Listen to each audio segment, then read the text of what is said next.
এর মধ্যে আরেকটা রাষ্ট্র তৈরি করা হয়েছে, যেখানে তাদেরকে একটা বৃত্তের মধ্যে আসলে বন্দি করে রাখা হয়েছে। কিন্তু আমি মানুষের জন্য কাজ করা কিংবা সেই লড়াইটা করার মানসিকতা আমি ছাড়ি। একটা কথাই বলেন যে শেখ হাসিনা যেটা নির্ধারণ করে দিবেন তার বাইরে আসলে কোনো কথা বলা যাবে না, তো কেউই বলতে পারবে। তখন আমার এই মনে আমার একটা এ, খুবই আঘাত লাগে এবং আমরা সিদ্ধান্ত নেই যে আমরা এর বাইরে কথা বলবো। নিউজ স্ক্রল দেয় প্রথমে যে এখানে চা শ্রমিক সমাবেশে হামলা করা হয়েছে, ছাত্রলীগ এখানে হামলা করছে। কিন্তু এমন একটা অবস্থা ছিল, সেটা ওনারা 1 ঘন্টার মধ্যে নামিয়ে ফেলতে বাধ্য একদম করে। নিউজ স্ক্রল দেয় প্রথমে যে এখানে চা শ্রমিক সমাবেশে হামলা করা হয়েছে, ছাত্রলীগ এখানে হামলা করছে। কিন্তু এমন একটা অবস্থা ছিল, সেটা ওনারা 1 ঘন্টার মধ্যে নামিয়ে ফেলতে বাধ্য একদম। যে এখানে সংবিধান পরিবর্তন করতে হবে বা সংবিধানের এমন এমন কিছু বিষয় আছে যেগুলো আসলে মানুষের অধিকার রক্ষা করতে পারে না, এগুলো পরিবর্তন করতে হবে। তারা আমার বিরুদ্ধে তৎকালীন সময়ে ডিজিটাল সিকিউরিটি অ্যাক্টে মামলা করলেন এবং সেই মামলায় আমি প্রায় দীর্ঘ 5 মাসের মতো আমি কারাগারে ছিলাম। তারা আমাদের রিমান্ডে নেওয়া, তারা যে কথাবার্তাগুলো বলতেছেন সে কথাবার্তায় সবাই মিলে একটা ঐক্যমত তৈরি হয়েছে, সেটা আইনি ভিত্তিতে সমস্যা। এই জায়গাটুকু আসলে করা যাচ্ছে না। এনসিপি এখানে রাষ্ট্র একটা দমন পীড়নমূলক যে রাষ্ট্র, এই রাষ্ট্র ব্যবস্থা দমন পীড়নের জায়গাটা বন্ধ করতে চায় এবং আমরা নাগরিকের সাথে যে রাষ্ট্রের যে ঠিক সম্পর্কটা, সেই সম্পর্কটা প্রতিষ্ঠিত করতে। সবাইকে স্বাগত জানাচ্ছি আবার।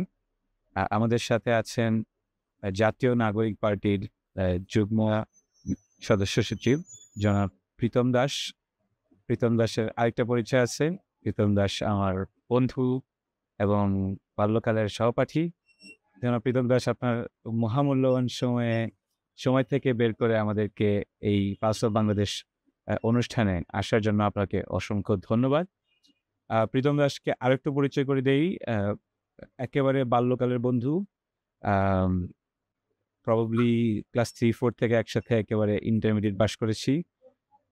মাঝখানে কয়েকদিন যোগাযোগ ছিল না, তারপরে আবার থেকে হঠাৎ করে রাজপথে দৌড়ঝাঁপ করছে প্রীতম দাস, তারপর থেকে আবার যোগাযোগ শুরু, এরপর থেকে তো এখনো রাজপথেই আছে। তো আজ চিন্তা করলাম আমাদের পালস অফ বাংলাদেশে তো সবসময় আমরা আড্ডা আর তর্কের মধ্যে দিয়ে বাংলাদেশের মানুষের পালস জানার চেষ্টা করতে থাকি, কিংবা বিদেশের কিংবা ডায়াসপোরার, সব জায়গায় চেষ্টা করি। আজ একটু রুটে চলে যাই, শ্রীমঙ্গল, মৌলভীবাজার, বাংলাদেশের সিলেটের একটা পুণ্যভূমি বলতে যায়। সেখানে আমি তৌকিরের এবং প্রীতমের বেড়ে ওঠা, সেখানেই সে রাজনীতি করছে, গণমানুষের রাজনীতি করছে। আজ তার রাজনীতি, জীবন এবং সবকিছু নিয়ে কথা বলবো, জানতে চেষ্টা করব তার এবং শ্রীমঙ্গল এবং সিলেটের পালস। ধন্যবাদ প্রীতম, কি অবস্থা? ধন্যবাদ তৌকির, পালস অফ বাংলাদেশে আমাকে ডাকার জন্য। এই অনুষ্ঠানটা যারা দেখছেন সবাইকে শুভেচ্ছা জানাই। আমি এখন আমার অঞ্চলে বসে আছি, বেশ কিছুদিন ধরে একটা আমার প্রোগ্রাম যাচ্ছে। আমার যে অঞ্চল একটা বৈচিত্র্যময় অঞ্চল, শ্রীমঙ্গল কলেজ জেলা, সেখানে আমরা বিভিন্ন ধর্ম বর্ণের জনগোষ্ঠীর মানুষ বসবাস করি এখন ঐতিহাসিক ভাবে। এখানে প্রায় প্রতিনিয়তই তুমি তো ভালো করেই জানো যে প্রতিনিয়তই কোনো উৎসব আয়োজন থাকে। আচ্ছা, সেগুলোতে আমাদের জোর দিতে হয় এবং মানুষের কাছে যাচ্ছি, মানুষের কথা শুনছি। তো এর মধ্যে আজকে পালস অফ বাংলাদেশে এসে যোগ দিলাম।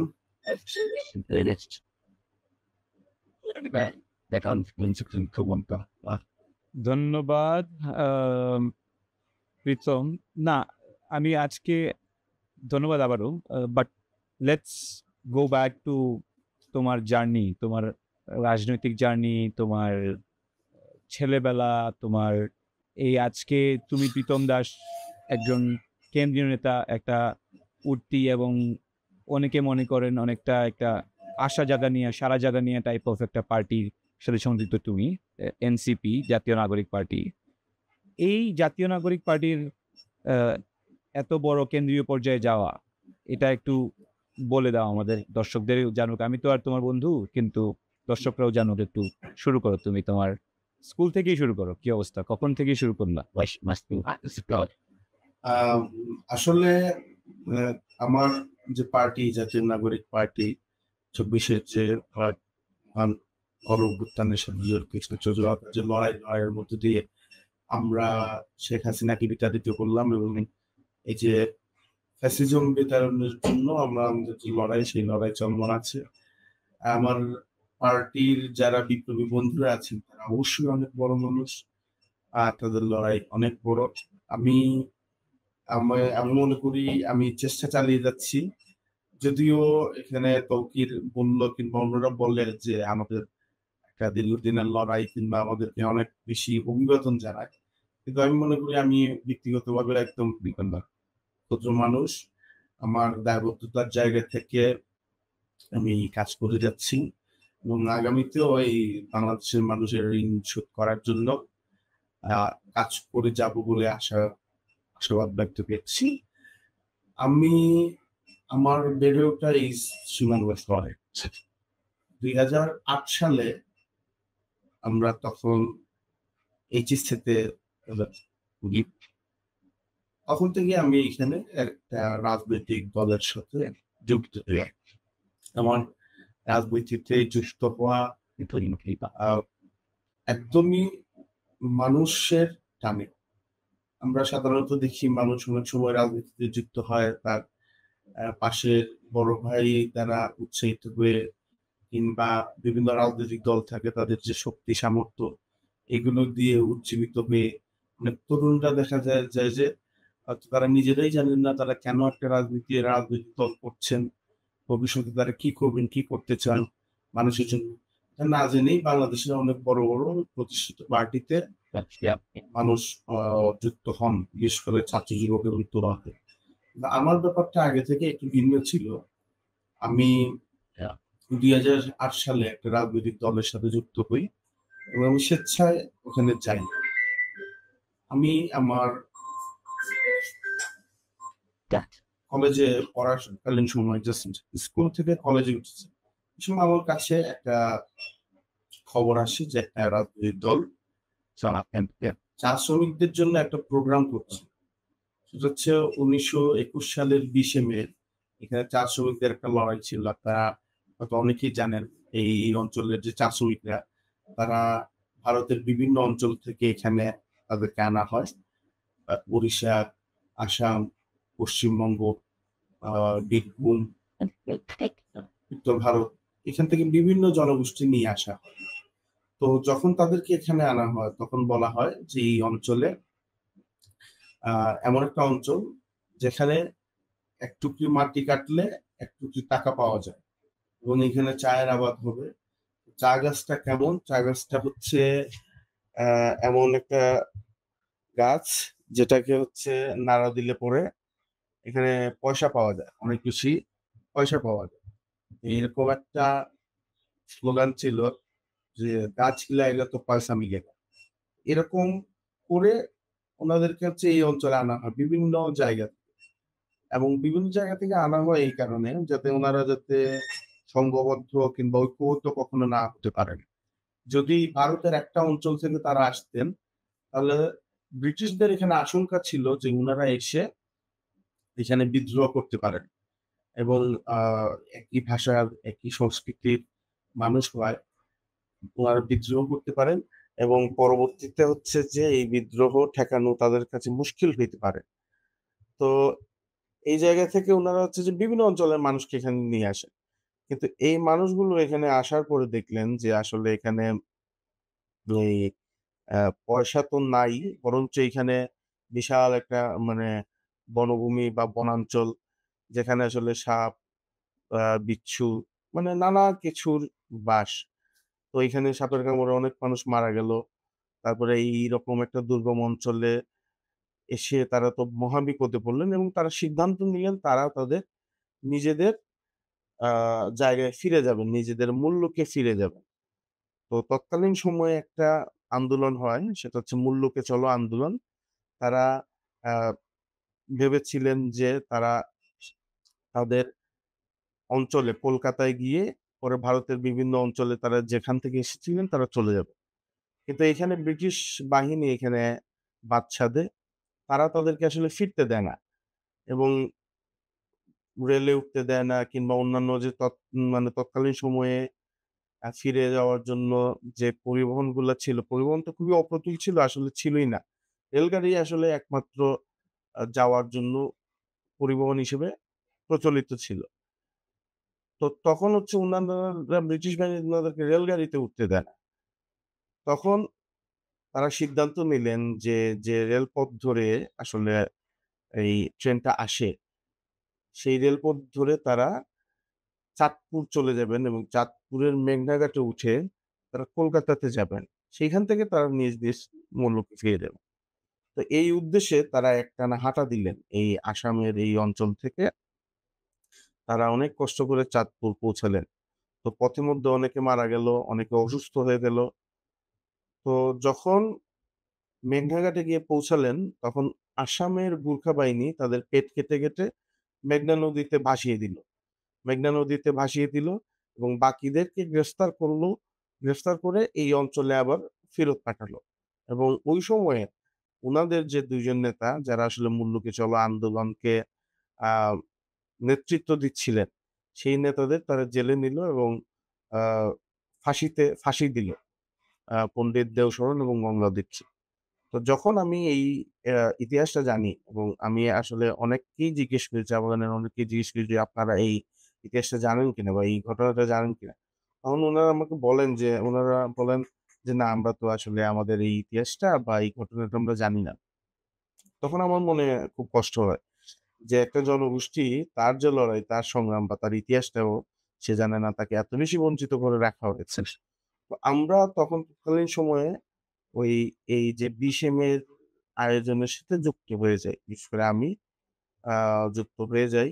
তারপর থেকে আমি আসলে সক্রিয় রাজনীতিতে অংশগ্রহণ করি। তো আজকে যে আপনার আলাপের বিষয় যে নাগরিক বনাম রাষ্ট্র, তখন আমরা রাষ্ট্রটাকে এত তত্ত্বের আকারে না বুঝতে পারলেও, এত ধরেন এত ভাষা আ নিয়ে বুঝতে না পারলেও মানে মানুষের যে সরাসরি সংগ্রাম, মানুষের যে সরাসরি লড়াই এবং এখানে যে বঞ্চনা, এখানে দুঃখ, কষ্ট, যাতনা, এর মধ্য দিয়ে আসলে আমরা মানে আমি বুঝলাম যে এইখানে যে মানুষের যে তফাৎ, রাষ্ট্রের সাথে নাগরিকের একটা বেশ বড়সড় একটা পার্থক্য আছে। এবং এখানে পুরো বাংলাদেশটা যত বেশি বঞ্চিত, এইখানকার যারা আ মানুষ, এখানকার যারা নাগরিক মানে চা বাগান অধ্যুষিত অঞ্চলের যারা মানুষ, চা বাগান অধ্যুষিত অঞ্চলের যারা নাগরিক, তারা সবচেয়ে তারা আরো বেশি বঞ্চিত এবং একটা রাষ্ট্রের মধ্যে আরেকটা রাষ্ট্র তৈরি করা হয়েছে, যেখানে তাদেরকে একটা বৃত্তের মধ্যে আসলে বন্দী করে রাখা হয়েছে।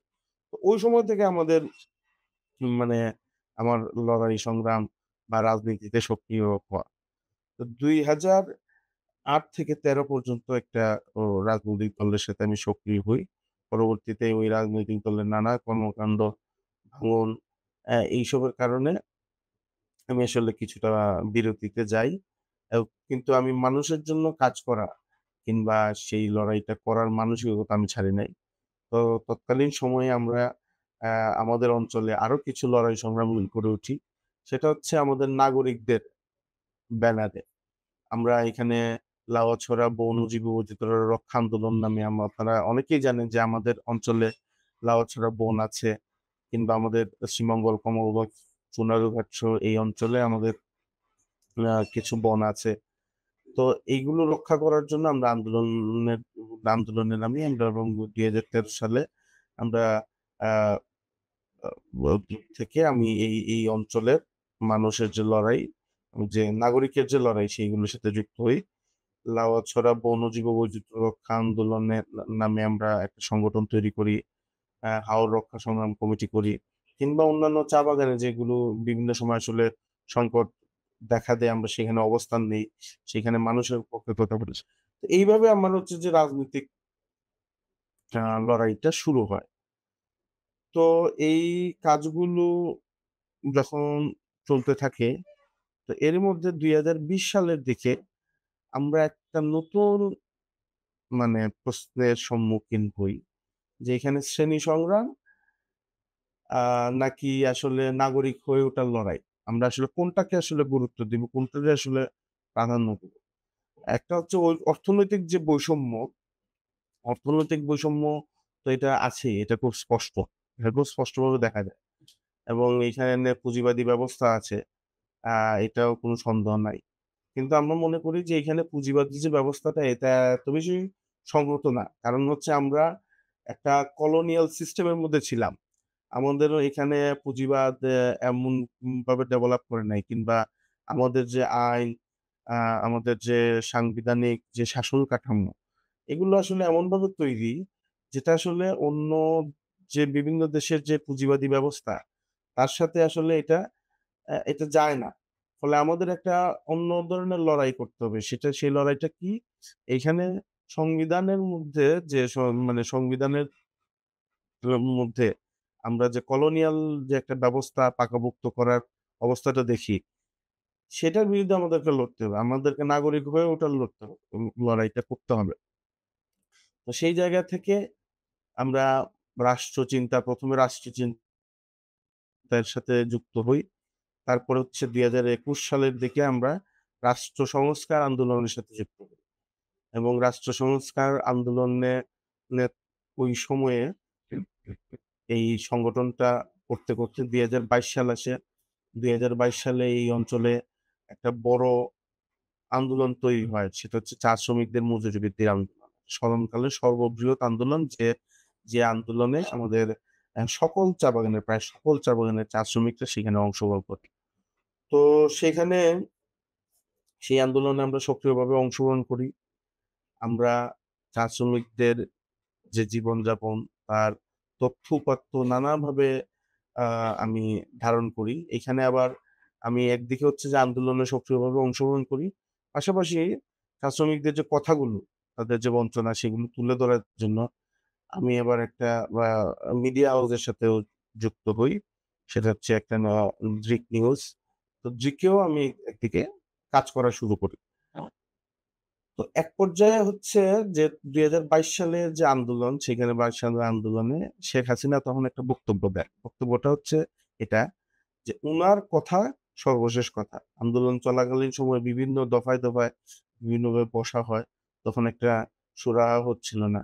সর্বশেষ এখানে যে গোয়েন্দা সংস্থা সহ আমাদের যারা এই এই রাষ্ট্রে যারা এই সরকারের হয়ে সর আসলে এটা তো জনগণের বাহিনী হয়ে কাজ করার কথা ছিল। কিন্তু একদম সরকারি বাহিনী নিয়ে যারা দমন-পীড়ন করেন, আপনারা জানেন যারা গুম, খুন সহ অনেক কিছুর সাথে যুক্ত। ইদানিংকালে আপনারা দেখেছেন যে ডিজিএফ এর অনেক সদস্যকে গ্রেফতার করা হয়েছে। তারা আসলে এমন একটা পরিস্থিতি তৈরি করেন এবং একটা কথাই বলেন যে শেখ হাসিনা যেটা নির্ধারণ করে দিবেন, তার বাইরে আসলে কোনো কথা বলা যাবে না। তো কেউই বলতে পারবে না। তখন আমার এই মনে আমার একটা এ খুবই আঘাত লাগে এবং আমরা সিদ্ধান্ত নেই যে আমরা এর বাইরে কথা বলব। আ তখন তৎকালীন সময়ে যখন আন্দোলনটাকে পুরোপুরি নিবৃত্ত করে ফেলা হয় ২০২২ সালের একদম আ সেপ্টেম্বরে, অগাস্টের শেষ দিকে, তখন আমরা দাঁড়াই এবং তখন আমরা বলি যে আসলে শেখ হাসিনার কথা শেষ কথা হইতে পারে না। এখানকার মানুষের প্রয়োজনে যা করা উচিত সেইটা করতে হবে এবং আমরা উনার বক্তব্যটা আমরা মানি না। তো তৎকালীন সময়ে তুমিও ভালোভাবে জানো, অন্যরা অনেকেই জানেন যে তৎকালীন সময়ে ছাত্রলীগ, যুবলীগ সহ উনারা আমাদের এই আমরা একটা সংহতি সমাবেশ করতে যাই শ্রীমঙ্গল শহরে। সেই সংহতি সমাবেশে ভয়াবহভাবে হামলা করেন। আমাদের তৎকালীন সময়ে আমাদের রাষ্ট্র সংস্কার আন্দোলনের সাথে যুক্ত আ আছেন বা রাষ্ট্রচিন্তার সাথে যুক্ত আছেন রিয়াজ আহমেদ, উনার মাথায় ভয়াবহভাবে আঘাত করা হয়। প্রচন্ড আঘাত পান উনি। আমাদের ছাত্র ইউনিয়নের তৎকালীন সাবেক আ সভাপতি এই এই অন জাবেদ ভুঁইয়া, উনাকেও আঘাত করা হয়। আমার হাতে, কোমরে প্রচুরভাবে ধরেন লোহা দিয়ে আঘাত করা হয়। তো সৌভাগ্যক্রমে আমরা ওই সময়ে আসলে এই ছাত্রলীগের হাত থেকে বেঁচে ফিরতে পারি। তারা যে ধরনের অস্ত্রশস্ত্র নিয়ে আসছিলেন এগুলো হচ্ছে প্রাণঘাতী অস্ত্র। মানে বড়, বড় লোহার পাইপ, এবং মানে নরমাল ধারালো অস্ত্র, ওদের দেশীয় অস্ত্র, রামদা, ছুরি এগুলো। চাপাতি। হ্যাঁ, তো এরপরে হচ্ছে তবুও আমরা আমাদের লড়াইটা আসলে চালিয়ে যাই। আমরা আঘাত পাওয়ার পরে আমরা পরের দিন বলি যে, "না, আমরা কিছু মানুষ হইলেও দাঁড়াবো অথবা কথা বলব।" তো তার ২ দিন পরে আমরা প্রেস কনফারেন্স করি। প্রেস কনফারেন্স করি। যদিও আমরা জানি আসলে তৎকালীন সময়ে যে সাংবাদিক বা মিডিয়ারা তারা আসলে একভাবে জিম্মি ছিলেন এবং অধিকাংশ ছিলেন আসলে সরকারি দলের অনুগত। তারপরেও আমরা আমাদের লড়াইটা চালিয়ে যাই। আমরা বলি যে, আমরা আমাদের কথাগুলা বলব। কথাগুলা বলতে থাকবো। যেখানেই সুযোগ পাই সেখানেই বলতে থাকবো। তো এর আগে একটা ঘটনা ঘটে যে আমরা যখন এই আ সংহতি সমাবেশটা করি, যে সংহতি সমাবেশে হামলা হয়। আ সেখানে একটা মিডিয়া আমাদের নিয়ে নিউজ করে। নিউজ একটু স্ক্রল দেয় ১ম এ যে এখানে চা শ্রমিক সমাবেশে হামলা করা হইছে। ছাত্রলীগ এখানে হামলা করছে। কিন্তু এমন একটা অবস্থা ছিল সেটা উনারা ১ ঘন্টার মধ্যে নামিয়ে ফেলতে বাধ্য হন। একদম ১ম সারির মিডিয়া টিভিতে দেখাচ্ছিল এটা ১ ঘন্টার মধ্যে দেখলাম আমরা এটা নাই। তো আমরা তো বুঝতেছি আসলে এখানে মিডিয়াতে কথা বললেই কি আর যাই করলে কি এখানে তো স্বৈরাচারের উৎখাত হওয়া ছাড়া আসলে কোন গতি নাই। অর্থাৎ পতন হওয়া ছাড়া উপায় নেই। তবুও আমরা আমাদের কথা বলার চেষ্টা করি এবং ২ দিন পরে আমরা ঠিকই এখানকার প্রেস ক্লাবে গিয়ে হাজির হই। ১ম এ একটা প্রেস ক্লাবে আমরা একটা সংবাদ সম্মেলন করি। তো এখানে ২ টা প্রেস ক্লাব। ১ম এ একটা প্রেস ক্লাবে সংবাদ সম্মেলন করতে যাই, ওইখানে গিয়ে দেখলাম যে সাংবাদিকরা ভয়ে আসতেছে না। আমরা ওইখানে উপস্থিত, উনারা আসতেছেন না। তারপরেও ২-১ জন এলেন। ২-১ জনই আসার পরে আমাদের কথাগুলো শুনলেন। কিন্তু উনারা শুনে চলে গেলেন এবং আমরা বুঝলাম যে আসলে এখানে কিছু হবে না। তারপরে আরেকটা প্রেস ক্লাবে আমরা আবার পরের দিন সংবাদ সম্মেলন করি। তো ওখানে গিয়ে যখন আসলে কথা বলা শুরু করলাম, তখন কয়েকজন সাংবাদিক লাইভ করার চেষ্টা করতেছিলেন। তখন বলা হইছে যে, "না, এটা মানে বন্ধ করা। এইখানে লাইভ করা যাবে না।" এবং অদ্ভুতভাবে ব্যাপারটা হইলো যে প্রেস ক্লাবের সাধারণ সম্পাদক হচ্ছেন আপনার এই এই অঞ্চলের যিনি দমন-পীড়নের মূল মানুষ, এই এলাকার যিনি এমপি ছিলেন, উনার পিএস আব্দুল হচ্ছে শহীদ। প্রেস ক্লাবের, হ্যাঁ, আব্দুল শহীদ। আব্দুল শহীদের পিএস হচ্ছে প্রেস ক্লাবের সাধারণ সম্পাদক। তারপরেও আমরা ওই জায়গায় দাঁড়ায়া ওই জায়গায় বসে আমরা কথা বলা শুরু করি আমরা আর এবং মামুরা। হুম, তখন বলেন যে, "আসলে লাইভ করা যাবে না।" ওকে, ফাইন, লাইভ করা যাবে না। তখন আমি খুবই স্পষ্টত বলি যে, "এইখানে যে দমন-পীড়ন চলতেছে, কারা করতেছে আপনারা খুব ভালোভাবে জানেন। আপনারা এখানে সাংবাদিকরা উপস্থিত আছেন। এরা এই বিষয়গুলোর সাথে যুক্ত। তারা শুধু আমাদের উপর হামলা করেছে বা আমাদের দমন-পীড়ন করছে ব্যাপারটা এরকম না। এরা হচ্ছে আমাদের অঞ্চলের ক্ষতি করছে এবং এরা আসলে একটা মাফিয়া, হ্যাঁ? একটা বড় একটা দুর্বৃত্তায়নের গোষ্ঠী তারা। ফলে তাদেরকে প্রতিরোধ করতে হবে। তাদেরকে যদি প্রতিরোধ না করেন, তাহলে এই শহরের আন্দোলন, প্রতিবাদ বা মানুষের পাশে মানুষের যে দাঁড়ানোর যে জায়গাটা, সেটা একেবারেই নাই হয়ে যাবে। আর গত কয়েকদিনে কি হচ্ছে এখানে আপনারা খুব ভালো করে জানেন। কিন্তু আপনারা একটা কথাও বলতে পারছেন না। সুতরাং আমরা আশা করব যারা এই চ্যালেঞ্জটা নিতে পারবেন আপনারা কথা বলেন।" তো এটা আমরা বলে চলে আসি। তো তারা বেশ অবাক হন যে এত হামলা করলাম, এত দেশীয় অস্ত্র-শস্ত্র নিয়ে আমরা ভয় দেখালাম বা কিংবা যে আসলে যারা ২ দিন আগেও তারা প্রাণ নিয়ে ফিরতে পারবে কিনা তাদের সংশয় ছিল এবং গুরুতর আহত অবস্থায় তারা এসে প্রেস ক্লাবে এইটা করল। এটা তারা একটা বড় ধরনের দুঃসাহস হিসাবে দেখেন যে এটা বড় ধরনের দুঃসাহস এবং তৎকালীন সময়ে এই এমপি উনি সিদ্ধান্ত নেন যে এই ধরনের দুঃসাহস কোন সময়ই বরদাস্ত করা যাবে না। তো তারপরে হচ্ছে তারা এটাও পারেন না যে বলতে যে আমরা চা শ্রমিক জনগোষ্ঠীর জন্য আন্দোলনে গিয়েছিলাম। ওইখানে তাদের সোনার ছেলেরা আমাদেরকে অ্যা আ ভয়াবহ মেরেছে অথবা আমাদেরকে মারার জন্য কিংবা ভয়াবহভাবে আহত করার জন্য তারা এই কাজটি করেছেন, এটা তো উনারা বলতে পারছেন না। তো উনারা আমাদের বিরুদ্ধে রটাইলেন কি যে আমরা আসলে রাষ্ট্রের বিরুদ্ধে ভয়াবহ ষড়যন্ত্র করতেছি, আ সরকারের বিরুদ্ধে ষড়যন্ত্র করতেছি, সরকার সরকার উৎখাত করার চেষ্টা করতেছি। তারপরে আ এরকম অসংখ্য অভিযোগ তারা হচ্ছে যে এলাকার মধ্যে ছড়ায় দিল। পুলিশও তৎকালীন সময়ে পুলিশও এটাতে সাহায্য করল। এবং আমরা এখানে, যেহেতু আমি জন্মগতভাবে একটা হিন্দু পরিবারের মানুষ, সেখানে তারা এই গুজবটা ছড়াইলেন যে আমি আসলে মুসলমানদের সাথে আমার একটা বড় ধরনের বিরোধ আছে, আমি আসলে ধর্ম অবমাননা করছি। তো সেটা কি? এই অভিযোগ আনলেন তারা হচ্ছে যে আমি ফেসবুকে লিখছি যে এখানে সংবিধান পরিবর্তন করতে হবে বা সংবিধানের এমন কিছু বিষয় আছে যেগুলা আসলে মানুষের অধিকার রক্ষা করে না। এগুলো পরিবর্তন করতে হবে। এটা তারা অভিযোগের জায়গায় নিয়ে আসছে। এখানে সাদাত হাসান মান্টো, পাকিস্তানের এক উর্দু ভাষার কবি।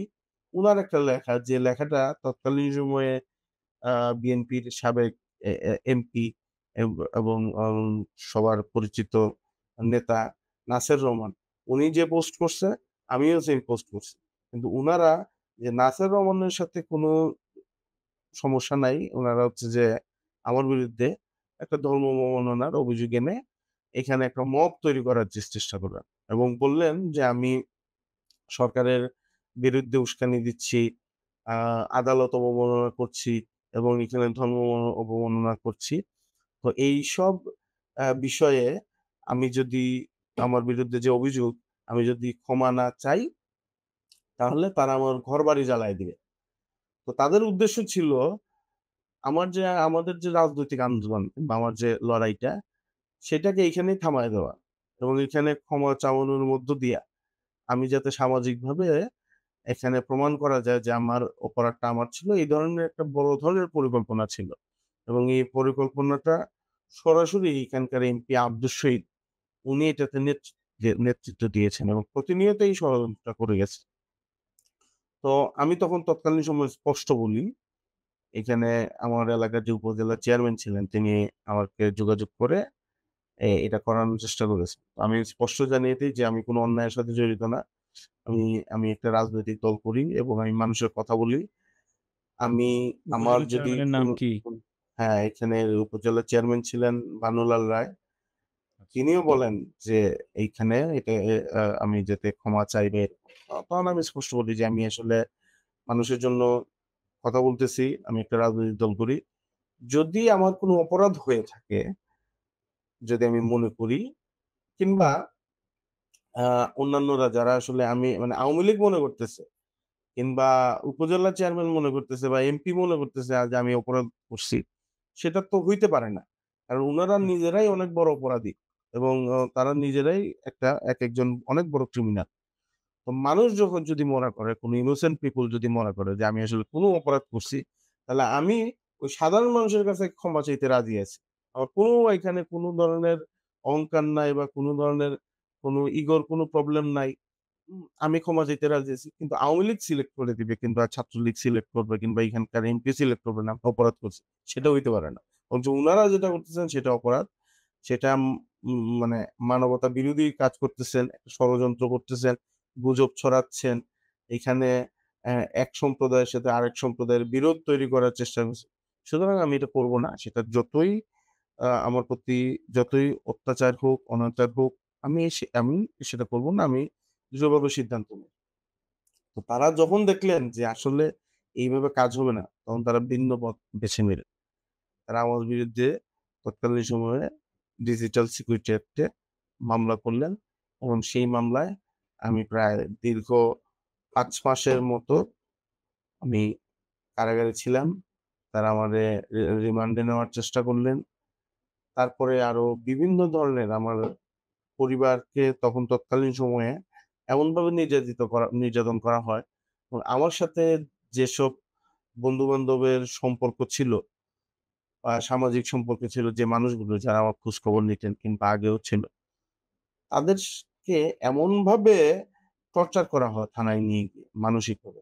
অনেকেই একটা ট্রমার মধ্যে চলে যায় এবং অনেকেই তৎকালীন সময়ে ভাবতে থাকেন যে মানে আমি যখন আসলে আমার বিরুদ্ধে মামলা হয় কিন্তু আমাকে আসলে পুলিশ গ্রেফতার করে নাই। এই যে একটা মাঝামাঝি সময়, সেই সময়ে তারা আমাদের বন্ধু-বান্ধব, পরিবার-পরিজনের কে মানসিকভাবে এমন অত্যাচার করেন যে অনেকেই চাইতো যে আমি যদি গ্রেফতার হয়ে যাই তাহলে তারা হয়তো এই ট্রমা থেকে মুক্তি পাবে।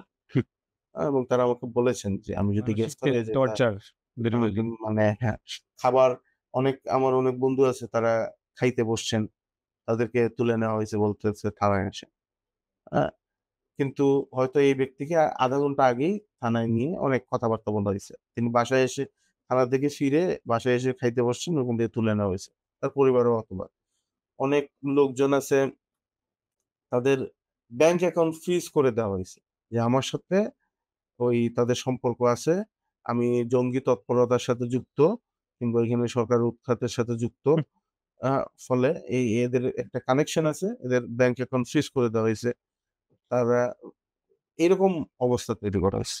যাই হোক আই থিংক তো জেল সবকিছু নেতা বানায়। আই থিংক জেল নেতা বানায় এবং তোমাকে জেলে নিছে আব্দুল শহীদ এবং তার গং এবং আসলেই তুমি যে জনগণের নেতা সেটা আসলে প্রমাণ করতে হলে বাংলাদেশের মতো ৩য় বিশ্বে আসলে যোগ্যতাটা মানুষের চোখের সামনে আসে না। সেটা তারা তোমাকে জেলে নেওয়ার মধ্য দিয়ে আসলে তোমাকে আরো ফোকাস করে দিল। তোমার ভালো করেই দিল বলতে গেলে আমি বলে যেটা মনে করি। কারণ আমি অনেক বছর আমি তো তোমার মনে আছে আমি প্রায় ২০০৯-১০ এই দেশের বাইরে চলে গেলাম। তো তুমি যখন জেলে গেলা আম তার মানে তুমি যখন জেলে গেছো কেমনে না কেমনে আমি খবর পাইলাম। তখন মনে হয় তোমার সাথে আমার ৫-৬ বছরের যোগাযোগ নাই। মানে ফেসবুকেই দেখা সেটাই ফেসবুকেই যোগাযোগ। কিন্তু তখনের পরে আসলে আমি তো জানোই, আমিও কিছু না কিছু প্রতিবাদী টাইপের লোক আমি মানে মুখ বুজে সহ্য করতে পারি না। যখনই দেখলাম যে তোমাকে জেলে নিয়ে গেছে মানে I know you for my entire life. আমার পুরোটা জীবন তোমারে চিনছি, তোমারে জানি। তোমাকে জেলে নিয়ে গেছে? আচ্ছা। মানে আওয়ামী লীগ সরকারের তো একটা জানি যে একেবারে ছালকাটা কুত্তার থেকে আরো বাজে হয় অবস্থা। কিন্তু নিয়ে গেল তোমারে।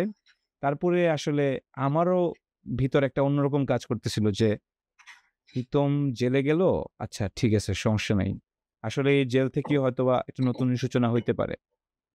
তো যাই হোক ভালোই আ খুবই আই থিংক আমাদের দর্শকরা খুবই আ মানে উচ্ছ্বাসিতভাবে নিবে তোমার আ পিছনেরটা। বাট এখন আসি আমরা আম ২০২০ এর ২২ এর পর থেকে তুমি জেল থেকে আ মানে ২০ এর ২২ এর দিকে তুমি জেলে গেলা, জেল থেকে বাইর হইলা। তোমার আরেকটা সংগ্রাম শুরু হইল। আ সেখানে তুমি অ্যাক্টিভিজম আরো জোরে শুরু করলা। আরো জোরে অ্যাক্টিভিজম করা শুরু করে তুমি ঢাকায় গেলা এবং গণ-অভ্যুত্থানের সময় এবং এর আগে থেকে এই যে একটা ফিল্ড তৈরি হইলো, এর এর আগেও যেমন ২৪ এর আমিডামি নির্বাচনের সময় তোমাকে ঢাকার রাজপথে দেখা গেছে। বিভিন্ন জায়গায় তুমি মিছিল করছো। আ ইউ নো বিভিন্ন জায়গায় তোমাকে দেখা গেছে। মানে তুমি কি এই এই আওয়ামী লীগ তোমাকে জেলে নিয়ে আসলে তোমাকে আরো খেপাই দিল নাকি? মানে তুমি এরপর থেকে দেখি যেদিকেই যাই প্রীতম সেখানে আছে। যেদিকেই সরকার বিরোধী একটা রব উঠে তোমাকে দেখা যায়। মানে কি এটা তোমাকে আরো বেশি স্পিরিট করে দিল আরো? আম আমি ২০২২ সালের সেপ্টেম্বরে জেলে যাই এবং ২০২৩ সালে ৫ জানুয়ারি আমি হচ্ছে যে মুক্তি পাই। আমার জেল থেকে মুক্তি পাওয়া আসলে কাকতালীয় বিষয়। আমাকে যখন অনেকবার উচ্চ আদালত থেকে আমার জামিন দেওয়া হচ্ছিল না। তখন হঠাৎ করে যে আমাদের নিম্ন আদালত থেকে আমার জামিন। তো জেল থেকে বের হওয়ার পর আমাদের যারা পরিবার-পরিজন, আত্মীয়স্বজন বা যারা আছেন, সবার একটাই বক্তব্য ছিল যে আমি যাতে দেশের বাইরে চলে যাই। এবং তৎকালীন সময়ে তো এই পরিস্থিতি ছিল যারা আসলে এভাবে নির্যাতিত হইতো, তারা অনেকেই চলে গেছিলেন। তো আমার আগে যারা এই ধরনের ঘটনায় পড়ছেন, তবে বেশিরভাগই আসলে দেশের বাইরে চলে গিয়েছে। তো আমি আসলে জেল থেকে বের হওয়ার সম্ভবত ৫ থেকে ৭ দিনের মাথায় ঢাকায় চলে আসি। আমি এসে আবার রাজনীতিতে যুক্ত হই এবং ঢাকায় তৎকালীন সময়ে যে আন্দোলন সংগ্রামগুলো ছিল, সেগুলোর সাথে সরাসরি যুক্ত হই। তো তখন অনেকে আসলে মানে এটা ভাবতে পারেন নাই যে এরকম আমরা কিছুদিন আগেই যেখানে এই মানে পরিস্থিতি বা এরকম অত্যাচার, এরকম কারাবাসের মধ্য দিয়ে আসছি, তারপরে এসেই আবার রাস্তায় নেমে যাবো এটা ভাবতে পারি নাই। কিন্তু আমাদের তো কোনো না কোনো সময় জেলে যাইতে হবে বা আরো বেশি ভয়াবহ অত্যাচারের মধ্য দিয়ে পার করা লাগতে পারে। এটা তো আমাদের একভাবে মানসিকভাবে প্রস্তুতি ছিলই। আর আমি তৎকালীন সময়ে যে দলটা করতাম, রাষ্ট্র সংস্কার আন্দোলন, আমার আগে অলরেডি মানে অনেকে জেলে গেছেন কিংবা গোয়েন্দা সংস্থা ওনাদেরকে ধরে নিয়ে যেত। আ নিয়ে অফিসে নিয়ে বিভিন্নভাবে মানসিকভাবে অত্যাচার করত। এই গল্পগুলো শুনে এগুলো দেখে আমরা আ একভাবে মানসিকভাবে প্রস্তুতি ছিলাম। ফলে এটা আমার জন্য যে জেল থেকে বের হয়ে আবার রাজনীতিতে ব্যাক করা, এটা আমার জন্য খুব বেশি কঠিন ছিল না। কারণ মানে আমি ব্যক্তিগতভাবে আগেই মানসিকভাবে প্রস্তুতি ছিলাম এবং জেলায় থাকা সময়ে আমাকে আরো বেশি উদ্বুদ্ধ করছে। কারণ তৎকালীন সময়ে আমরা হচ্ছে যে বিএনপির সাথে যুগপৎ আন্দোলনে ছিলাম। তো এই যে যুগপৎ আন্দোলনের প্রেক্ষাপটটা তৈরি হইলো, এটা আসলে ৩১ দফার মাধ্যমে এবং এই ৩১ দফা গড়ে তোলার বা এই লেখার পেছনে বা ৩১ দফা নিয়ে আন্দোলনের পিছনে তৎকালীন সময়ে আপনারা জানেন যে গণতন্ত্র মঞ্চ এবং রাষ্ট্র সংস্কার আন্দোলনের আ একটা বিশাল ভূমিকা ছিল। তো আমি যখন কারাগারে ছিলাম তখন পত্রিকার মাধ্যমে আমি দেখছি যে ৩১ দফা নিয়ে আলোচনা হচ্ছে, সেখানে রাষ্ট্র সংস্কারের আলাপ আছে। তো সেখানে এটা দেখে আরো বেশি মানে উৎসাহিত হই এবং আমি তখন ভাবি যে এই বিষয়কে কেন্দ্র করে যদি আন্দোলন শুরু হয়, সে আন্দোলনে অবশ্যই মানে আমি অংশগ্রহণ করব। সেটাকে আমি মিস করব না কখনো। এটাকে মিস করতে চাই না। তো এই জায়গা থেকে ২৩ সালে বের হয়ে একদম ২৪ সাল পর্যন্ত টানা যতগুলো আন্দোলন হয়, ১ম এ আমরা যুগপৎ আন্দোলন যেটা বিএনপি সহ অন্যান্য তৎকালীন সময়ে যারা সরকার বিরোধী দল ছিল সেটাতে আমি সক্রিয়ভাবে অংশগ্রহণ করি। সেখানেও হরতাল করতে গিয়ে বা বিভিন্ন সময় আমাদের উপর পুলিশি আক্রমণ হয়। তারা আসলে আমাদেরকে গ্রেফতার হয়তো করেন নাই। কিন্তু ওইখানেও মিছিলে হামলা করা, লাঠিচার্জ করা এই কাজগুলো তারা করে গেছেন। আমরাও রাজপথে ছিলাম, সক্রিয় ছিলাম। আমাদের অনেক বন্ধুদের তৎকালীন ওই সময়ে গ্রেফতার করা হয়। তো এই যে মানে দমন-পীড়নটা এমনভাবে ছিল যে এটা এক ধরনের বোঝাপড়া ছিল যে এখানে রাজনীতি করতে গেলে আসলে দমন-পীড়নের শিকার হইতেই হবে। এবং তার আগে যে এই যে ঘটনাগুলো ঘটলো, অসংখ্য গুমের ঘটনা ঘটছে, অসংখ্য খুনের ঘটনা ঘটছে। আ তো আ এর জন্য একটা মানসিকভাবে প্রস্তুতি ছিল। সাথে একটা বিশ্বাসও ছিল যে আসলে এই অবস্থা দীর্ঘদিন চলতে পারে না। বাংলাদেশের মানুষ আ বাংলাদেশের যে জনগোষ্ঠী স্বাভাবিকভাবে সে বিদ্রোহ করবে। এখন সেই বিদ্রোহের পর্বটা কখন শুরু হবে, কবে শুরু হবে সেটাও তো অজানা ছিল। তো কোন একটা জায়গা থেকে সেটা শুরু হবে। সেই বিশ্বাস থেকে আসলে আমরা তো প্রত্যেকেই যারা রাজনীতি করি সেই বিশ্বাস থেকেই তো করি। ফলে আমরা আমাদের সামর্থ্য অনুযায়ী, সাধ্য অনুযায়ী আমাদের লড়াই সংগ্রাম চালায়ে যাই এবং সেখানে আমি সক্রিয় থাকি সবসময়। গুড। Um thank you. তো এরপরে তো আর ২৪ এর জুলাই আগস্ট তো শুরুই হয়ে গেল। আ দেশ মুক্ত হয়ে গেল। ছাত্র জনতা নেমে গেল। এরপর থেকে দেখলাম জাতীয় নাগরিক কমিটিতে তোমার আসা এবং এরই পথ ধরে আ জাতীয় নাগরিক পার্টি গঠিত হইল। আ তুমিও দেখলাম যে সুন্দর আ করে অনেক জায়গা থেকে দেখলাম যে তোমার আনাগোনা আছে এবং আ ভালোই কাজ করতেছো জাতীয় নাগরিক পার্টিকে এস্টাবলিশ করার জন্য। পার্টি তোমাকে যুগ্ম সদস্য সচিবের পার্টি তোমাকে স পার্টি তোমাকে যুগ্ম সদস্য সচিবের পদ দিছে। তো সিলেট অঞ্চলের তত্ত্বাবধানেও তুমি করছো কয়েকদিন। তো এখন লেটস টক অ্যাবাউট তোমার এখনকার রাজনীতি। এখন তুমি জাতীয় নাগরিক পার্টির একজন গুরুত্বপূর্ণ সদস্য এবং তোমার নিজস্ব একটা নির্বাচন করারও চিন্তাভাবনা হয়তোবা আছে এবং কাজ করতেছো মাঠে কিংবা শ্রীমঙ্গল কমলগঞ্জ, মৌলভীবাজার ৪ আসন, সেখানে তুমি কাজ করতেছো। তো ওভারঅল জাতীয় নাগরিক পার্টি, এন এন জেএনসি কিংবা এনসিপিতে আসা এবং এখন পর্যন্ত জনগণের সাথে কাজ করে, ইউ নো জুলাইয়ে বাংলাদেশ আবার স্বাধীন হওয়ার পরে তোমার কেমন ফিল হইতেছে? কেমন তুমি পারিপার্শ্বিক অবস্থা পাইছো? রাজনীতি কি বদলাইছে নাকি বদলায় নাই? আ ওভারঅল যদি বলো আরকি যে কিরকম ফিল হইতেছে এজ এ নিউ বাংলাদেশ? প্রথমত হইছে যে জুলাইয়ের পরবর্তীতে যখন জাতীয় নাগরিক কমিটি গঠন হইল, তখন জাতীয় নাগরিক কমিটি সারা দেশে ৫৫ জন সদস্য নিয়ে এটা গঠিত হয়। তো সৌভাগ্যবশত আমারেও এটার সদস্য হিসেবে রাখা হয়। আমি এটা নিয়ে প্রাউড ফিল করি এবং তৎকালীন সময়ে জাতীয় নাগরিক কমিটিটা এমনভাবে করা হয়েছিল যে এখানে সকল সম্প্রদায়, সকল জায়গার মানুষের জন্য যারা লড়াই করেন, সে সকল মানুষজন জাতীয় নাগরিক কমিটিতে ছিলেন এবং সারা দেশের মানুষের কথা, বিভিন্ন জনগোষ্ঠীর কথা যাতে উঠে আসে, সেরকম করে একটা পরিকল্পনা করে জাতীয় নাগরিক কমিটি গঠন করা। তো জাতীয় নাগরিক কমিটিতে কাজ করতে করতে তারপরে আমরা বৈষম্য বিরোধী ছাত্র আন্দোলন এবং জাতীয় নাগরিক কমিটি মিলে আমরা জাতীয় নাগরিক পার্টি এনসিপি আমরা শুরু করি। তো প্রথমত হচ্ছে যে জাতীয় নাগরিক কমিটি করার পরে আমি যেটা দেখতে পাই যে মানুষ আমাদেরকে অনেক বেশি সাধুবাদ জানায়, অনেক বেশি আশা করে, তাদের একটা ক্ষোভ ছিল। তো কিন্তু রাজনীতিতে যে সক্রিয় অংশগ্রহণ, সেই অংশগ্রহণের ক্ষেত্রে অনেকেরই অনেক রকম একটা দ্বিধা কাজ করে যে সক্রিয়ভাবে অংশগ্রহণ করবেন না, তখন তাকে ভরসা দিতে হয়, আস্থা দিতে হয়।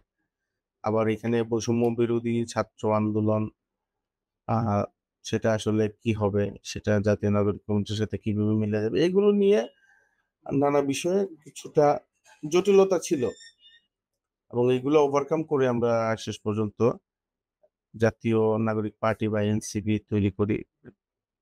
তো জাতীয় নাগরিক পার্টি হওয়ার পরে কিংবা জাতীয় নাগরিক কমিটি থাকাকালীন সময় কিংবা বৈষম্য বিরোধী যে ছাত্র আন্দোলন, খুব স্বাভাবিকভাবে মানুষের কাছে একটা ব্যাপক প্রত্যাশা ছিল বা প্রত্যাশা আছে, সবসময় ছিল।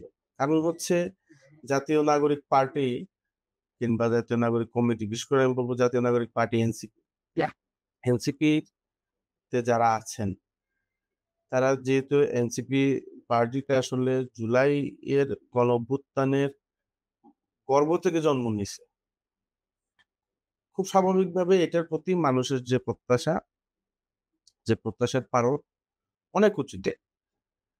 তো এটা করতে গিয়ে যখন আপনি একটা রাজনৈতিক দল গড়ে তোলেন বা গড়ে তুলতে চান, তখন তার লড়াইগুলা ২ দিক থেকেই করতে হয়। একটা হচ্ছে ভিতরের লড়াই, একটা হচ্ছে বাইরের লড়াই। তো ভিতরে যে মানুষগুলোকে নিয়ে রাজনৈতিক দলটা করলেন, সেখানে সবার চিন্তাভাবনা এক না। সেখানে চিন্তাভাবনার একটা ঐক্য তৈরি করতে হয়, একটা সমঝোতাতে আসতে হয়। আ সবার চাওয়াও এক না। একটা চাওয়ার মধ্যে আসতে হয়। আবার হচ্ছে বাইরে থেকে, মানে আপনি এর মধ্যে যারা আপনার আপনি যে বিষয়টা যাচ্ছেন, এখানকার বিপরীতে যারা আছে তাদের সাথে একটা লড়াই করতে হয়। ঠিক।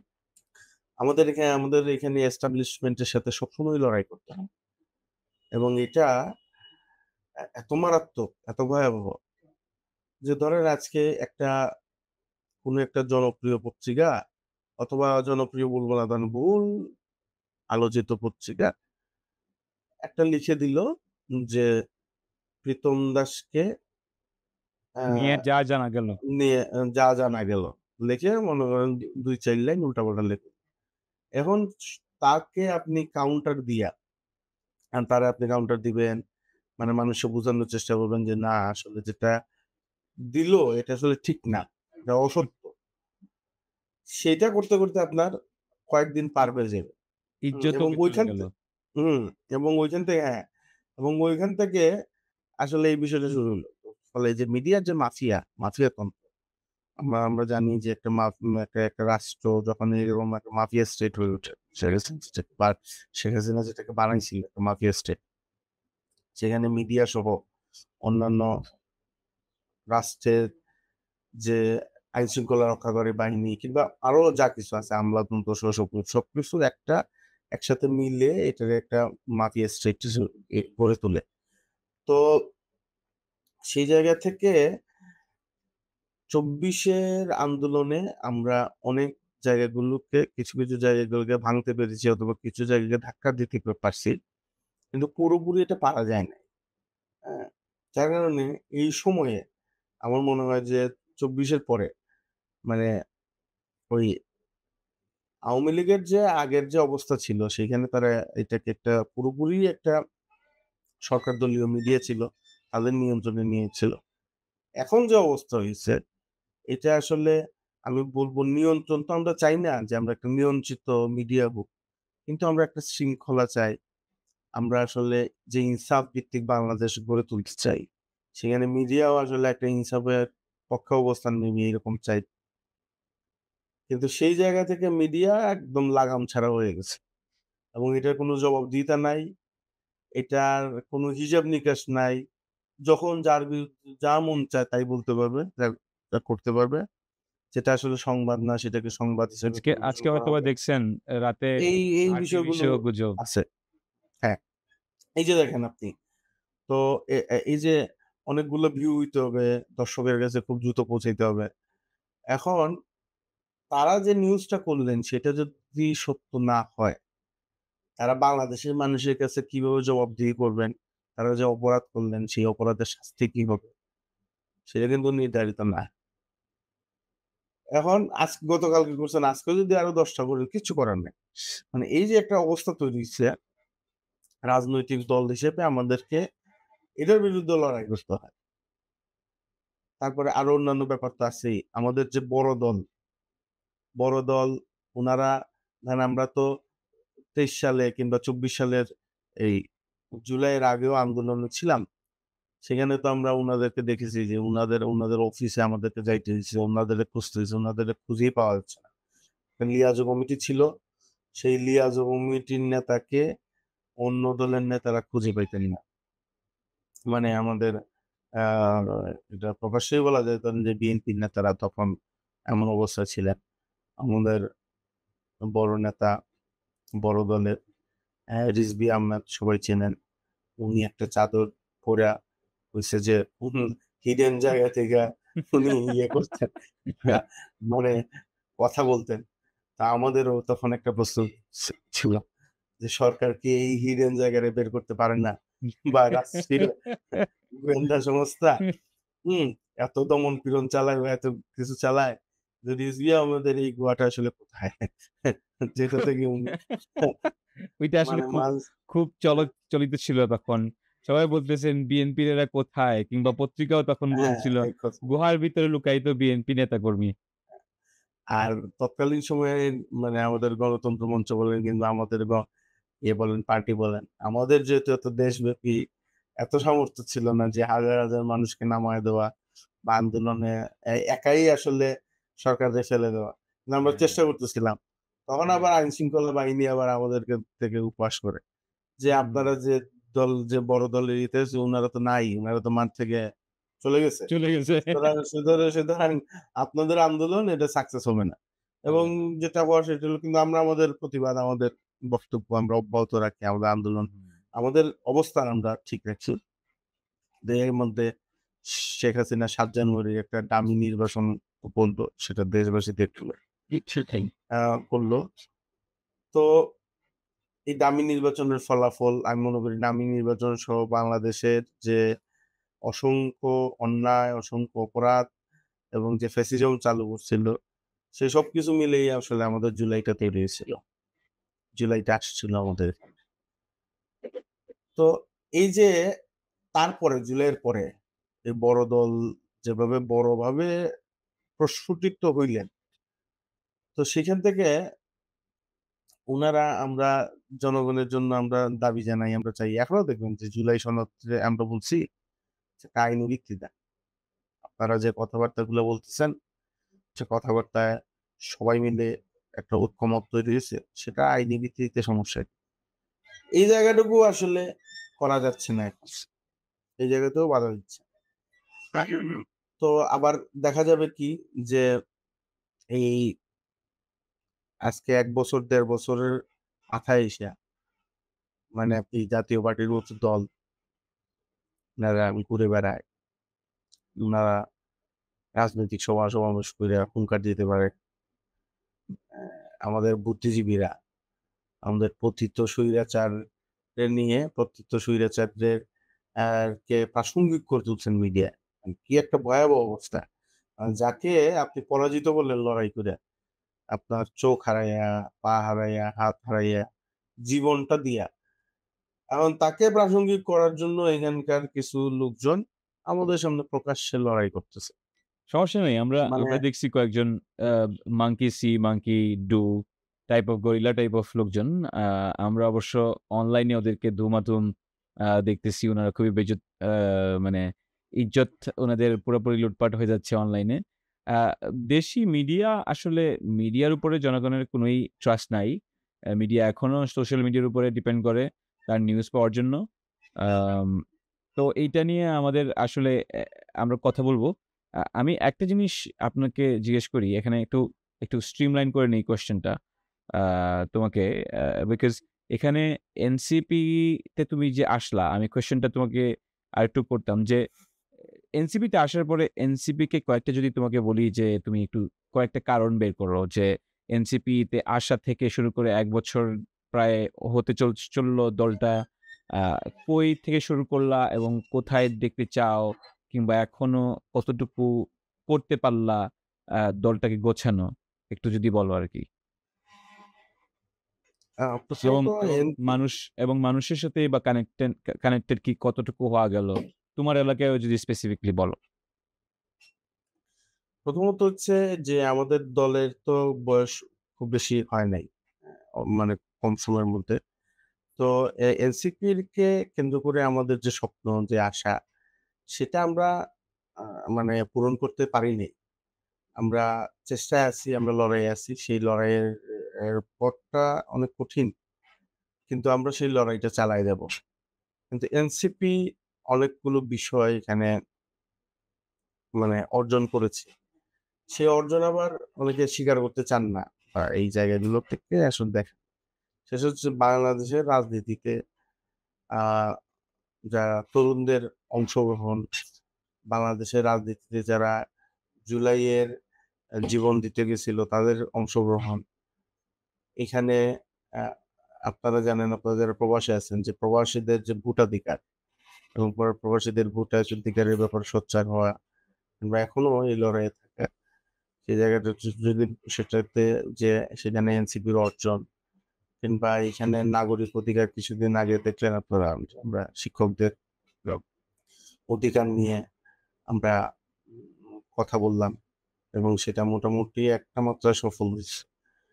তো এরকম অসংখ্য লড়াই আছে এনসিপি এবং এনসিপি এইখানে আহ, রাষ্ট্র একটা দমন পীড়নমূলক যে রাষ্ট্র, এই রাষ্ট্র ব্যবস্থা দমন পীড়নের জায়গাটা বন্ধ করতে চায় এবং আমরা নাগরিকের সাথে যে রাষ্ট্রের যে ঠিক সম্পর্কটা, সেই সম্পর্কটা প্রতিষ্ঠিত করতে চায়।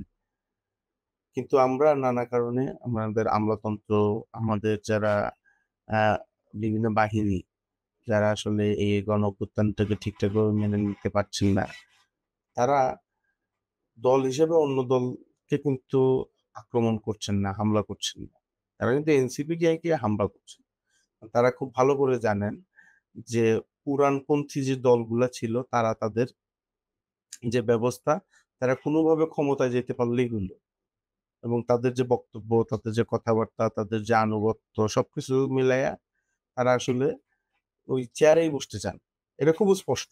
কিন্তু কোনো ধরনের সন্দেহ নাই। তো সেই জায়গা থেকে যারা শুধুমাত্রই ক্ষমতায় যেতে চায় না যেন তেনভাবে, যারা আসলে এখানে বিপ্লবের কথা বলেন, যারা আসলে জুলাইরে বাঁচায় রাখতে চান, তাদের উপর আক্রমণ হবে, হামলা হবে। তো এই আমরা এই কন্টিনিউয়াসলি আমরা এই হামলা, আমরা এই আক্রমণের শিকার প্রতিনিয়তই থাকি। তো এর মধ্য দিয়ে আমরা একটু, একটু করে শিখছি। আমরা মানুষের কাছে যাচ্ছি এবং একটা গণমানুষের রাজনৈতিক দল হয়ে ওঠা, গণমানুষের রাজনৈতিক মানে রাজনীতি করার চেষ্টা করতেছি। আমার অঞ্চলে এখানে বিভিন্ন জনগোষ্ঠীর বসবাস। প্রায় এবং একটা বৈচিত্র্যে ভরা অঞ্চল। আমাকে অনেকে জিজ্ঞেস করেন যে, "আপনার অঞ্চলে কি, কি আছে?" স্বাভাবিকভাবে তখন কথা হয়। অনেকগুলো হয়তো আ বিভিন্ন স্পটের কথা বলাই যেখানে আসলে প্রাকৃতিক দৃশ্য আছে, সেগুলোর কথা বলেন ওনারা। তো এখানে ফসলের কথা বলেন, অর্থকরী ফসল কি, কি আছে? চাল, এগুলোর কথা জিজ্ঞেস করেন, অনেক কিছু জিজ্ঞেস করেন। আমাদের অঞ্চলটা একটা সুন্দর অঞ্চল। আমি বলি এর বাইরে আমাদের অনেক মানুষ আছে, যারা আমাদের জন্য সত্যিকার অর্থে সম্পদ। আমাদের এখানে অনেক বৈচিত্র্য আছে। আমাদের পোশাক-আশাকের বৈচিত্র্য আছে, আমাদের খাবারের বৈচিত্র্য আছে, আমাদের ভাষায় বৈচিত্র্য আছে, আমাদের আম জনগোষ্ঠীর মধ্যে যে সাংস্কৃতিক বিনিময়ের একটা জায়গা আছে।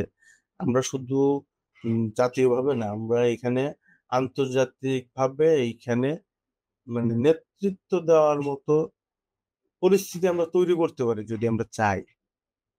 এখানে এত জনগোষ্ঠী, এত ভাষাভাষী, ভিন্ন, ভিন্ন সংস্কৃতির লোকজন আছে যে এই বৈচিত্র্যময় অঞ্চলটা আসলেই সারা পৃথিবীর একটা সম্পদ। তো এই জায়গাটাকে আমরা গুরুত্ব দিচ্ছি। পাশাপাশি আমরা যেটা বলি সবসময় যে আমরা তো আমাদের পার্টির নামই তো জাতীয় নাগরিক পার্টি। হ্যাঁ? তা আমরা যদি মোটা দাগে বলি যে আমার লড়াইটা আসলে কিসের লড়াই? আমার তো লড়াইটাই মূলত হচ্ছে নাগরিক হয়ে ওঠার লড়াই। আমার লড়াইটা হচ্ছে যে নাগরিকের অধিকার প্রতিষ্ঠা করার অধিকার অধিকার প্রতিষ্ঠা করার লড়াই। হ্যাঁ, তো অধিকার প্রতিষ্ঠিত হইলেই তো আমি আসলে নাগরিক হব। নাগরিক হয়ে এখন উঠছে। হ্যাঁ। হয়ে উঠছে। এখনো তো আমাকে বলা হচ্ছে যে হ্যাঁ, আমি নাগরিক, আমার একটা ভোটাধিকার আছে, আমার একটা ব্যবসা করলে ট্রেড লাইসেন্স আছে। কিন্তু আসলে তো তার না। সত্যিকার অর্থে আমার হিসাব তো আমি বুঝে পাই নাই। যে আমি আসলে রাষ্ট্রকে কি দেই এবং ওই অনুযায়ী রাষ্ট্র আমাকে কি দেয় এবং আমি যদি কোনো কারণে অ্যা আইন অমান্য করি কিংবা মানুষের বিরুদ্ধে যাই, তাহলে সেখানে যদি আমি আইনের মধ্যে প্রভাব বিস্তার না করতে পারবো না, এই জায়গা তো এখনো তৈরি হয় নাই। এখনো আমাদের বিচার ব্যবস্থা স্বাধীন হয় নাই। এখনো আমাদের পুলিশ প্রশাসন ঠিক হয় নাই। তো এই বিষয়গুলো নিয়ে অনেকগুলো আলাপ তো আছে। সেটা যেমন আ রাষ্ট্রের সংস্কারে আলাপ আছে, আ রাজনৈতিক লড়াই সেটা আ করতে হয়। পাশাপাশি স্থানীয় পর্যায়ে অনেক বিষয় থাকে প্রতিনিয়ত। ওইগুলোর প্রতি ওই বিষয়গুলোর প্রতি নজর দিতে হয়। যেখানে মানুষের অধিকার যাতে ক্ষুণ্ণ না হয়। তো এখানে সরকার এবং আমলাতন্ত্রের ভিতরে এখনো অনেকে আছেন যারা আসলে পুরোনো ফ্যাসিবাদী ধ্যান-ধারণার লোক। তাদের প্রতি নজর রাখতে হয়। তো আমরা এই সমস্ত বিষয়ই চালায়ে যাচ্ছি। পাশাপাশি আমরা জনগণের সাথে সম্পর্ক বা জনগণের সাথে যে সংযোগের জায়গাটা, সেটাও অব্যাহত রাখছি। তো এই কাজটা করতে গেলে আমাদের দেশের যে আমাদের ভূখণ্ড, ছোট ভূখণ্ড, প্রচুর মানুষ আমাদের।